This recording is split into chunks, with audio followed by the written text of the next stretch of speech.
You guys remember like a few months ago when you were super stressed that you weren't gonna get into grad school? Look at you now.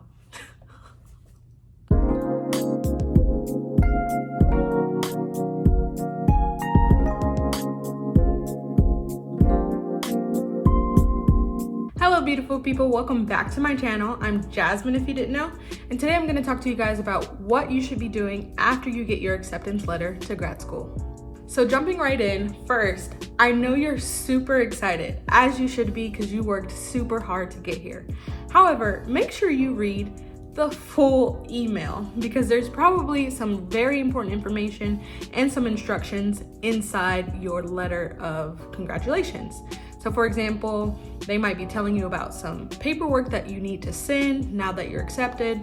They might be talking about GA-ships. You just really never know. So although you are excited, make sure you read absolutely everything to make sure you're not missing any important deadlines or instructions.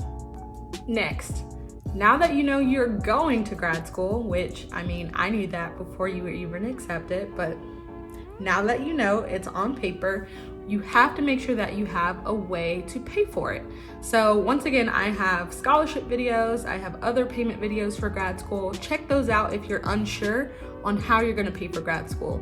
But it's better to get that together now than to worry about it come August. Because trust me, once August gets here, you're gonna have so many other things that you need to worry about, and you don't want financial aid or payment to be one of them.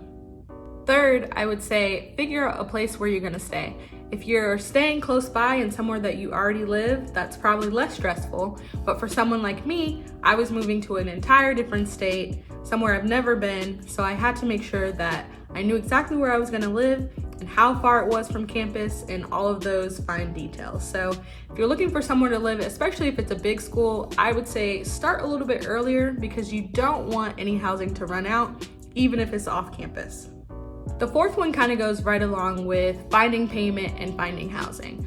I would go ahead and email someone from your MA program, likely your MA coordinator or someone like that, to ensure that if there are still opportunities for GA-ships that you're putting your hat in the ring. So for me, I don't think GA-ships have been chosen yet, so I was in constant communication with the MA coordinator about possible opportunities for me to have one. So showing that you're interested and showing that you're dedicated and willing to reach out can definitely make the difference between you having it and your classmate. So this fifth one is pretty fun.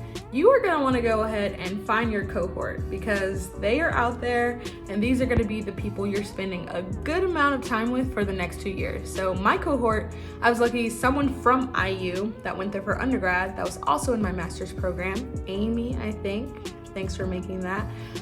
She made us a Facebook kind of group. And so that's how we got to know each other, knew who was going to be in the cohort, knew where everyone was coming from. So it's a really exciting time for you, but just remember you have an entire cohort to share that excitement with. So find a way to find them online.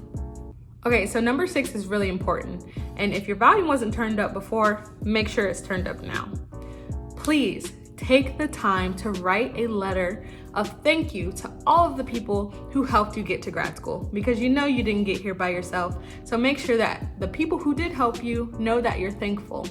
And also, a lot of times people who wrote letters of recommendation or helped you write your paper, they're super excited to know what came out of all of that hard work. So they're ready to be excited along with you. So make sure that you share that moment with them and you show them how grateful you are. Lastly, number 7, please take the time to relax and enjoy.